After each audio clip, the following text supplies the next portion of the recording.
कक्षा र परीक्षामा प्रथम हुने सरल उपायहरू। शिक्षा जीवनको महत्त्वपूर्ण अङ्ग हो। सबैले विद्यार्थीलाई राम्रोसँग पढ्ने सल्लाह दिन्छन्।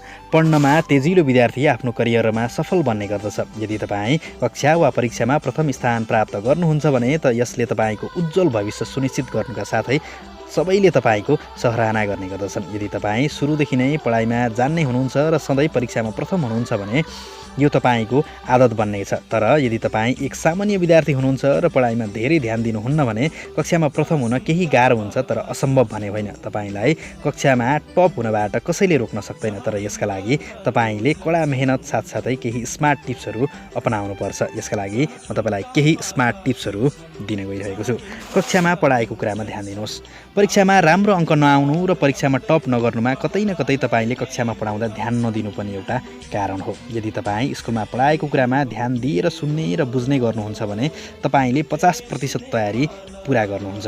त्यसपछि घर आएर त्यसको रिभिजन गर्नुहोस्। यसबाट तपाईँले कक्षामा जे पढ्नुहुन्छ त्यो अझ राम्रोसँग बुझ्नुहुन्छ। धेरैजसो विद्यार्थीहरू कक्षामा ध्यान दिएर पढ्दैनन् र घरमा पनि पढ्दैनन्। यसै कारण उनीहरू पछि पर्ने गर्छन्। तपाईँ एकपटक आफ्नो कक्षाको प्रथम विद्यार्थीलाई हेर्नुहोस्। ऊ सधैँ पढाएको बेलामा ध्यान दिएर सुनिरहेको हुन्छ। यदि तपाईँ पनि परीक्षामा टप गर्न चाहनुहुन्छ भने प्रथम विद्यार्थीले जे गर्छ त्यही गर्नुहोस्। साथै कक्षामा बस्दा पहिले वा दोस्रो बेन्चमा बस्ने प्रयास गर्नुहोस्। त्यस्तै पढाइबाट ध्यान हटाउने कुरामा टाढा रहनुहोस्। यदि तपाईँ साँच्चै नै पढाइमा अब्बल हुन चाहनुहुन्छ र भविष्यमा डाक्टर वा इन्जिनियर बन्न चाहनुहुन्छ भने तपाईँले सर्वप्रथम त पढाइमा मन लगाउनुपर्छ र ती हरेक कुराबाट टाढा बस्नुपर्छ जसले तपाईँको ध्यान पढाइबाट हटाउन खोज्दैछ, जस्तै mobile, social networking site, TV आदि। यसबाट बच्नका लागि मोबाइल तथा इन्टरनेट कमै मात्रामा चलाउनुहोस्। परीक्षाका बेलामा टिभी नहेर्नुहोस्। टाइम टेबल बनाउनुहोस्। परीक्षामा प्रथम नहुनुको कारण विद्यार्थीले आफ्नो टाइम टेबल नबनाउनु पनि हो, जसले गर्दा पढाइमा ध्यान जान पाउँदैन। यदि तपाईँ राम्रोसँग पढ्न चाहनुहुन्छ भने हरेक विषय पढ्ने एउटा निश्चित टाइम टेबल बनाउनुहोस् र दिनहुँ एउटा नियमित समयमा पढ्नुहोस्। आफ्नो टाइम टेबलमा मनोरञ्जन तथा खेलकुदका लागि पनि केही समय छुट्याउनुहोस्। त्यस्तै नोट बनाएर पढ्नुहोस्।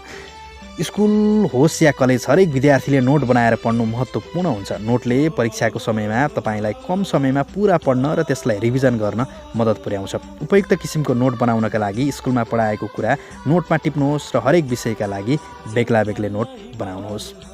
त्यस्तै परीक्षा सुरु हुनु अगाडि नै पढ्न थाल्नुहोस्। धेरैजसो विद्यार्थीहरू परीक्षा सुरु हुनु 2 वा 3 दिन अगाडिदेखि मात्र पढ्न सुरु गर्छन्। यसरी परीक्षामा प्रथम हुन गाह्रो हुन्छ। यदि तपाईँ परीक्षामा प्रथम हुन चाहनुहुन्छ भने परीक्षा आउनु अगाडि नै सबै पाठ पढिसक्नुहोस् र परीक्षाको बेलामा पूर्ण दोहोऱ्याउनुहोस्। त्यस्तै कक्षामा पढ्ने विद्यार्थीसँग बस्नुहोस्। एउटा बाठो विद्यार्थी कक्षामा अन्य जान्ने विद्यार्थीहरूसँग नै उठबस गर्छ। उनीहरूसँग समय बिताउँछ। उनीहरूलाई देखेर तपाईँलाई पनि पढ्न मन लाग्छ। उनीहरूको सङ्गतले तपाईँले नजानेका कुराहरू पनि सजिलै सिक्न सक्नुहुनेछ। त्यस्तै आफूले नजानेको विषयमा बढी ध्यान दिनुहोस्।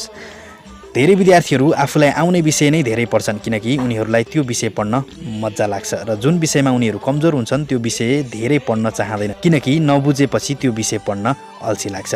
यसको विपरीत तपाईँ कमजोर भएको विषयमा बढी ध्यान दिनुहोस्। त्यस्तै प्रश्नहरूको पुरा हल गर्नुहोस्। परीक्षामा प्रथम हुनका लागि तपाईँलाई परीक्षामा कस्तो प्रश्न आउन सक्छ भन्ने कुरा थाहा हुन पर्दछ।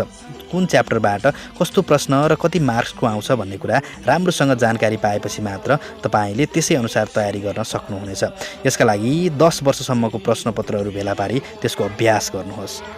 देश नेपाल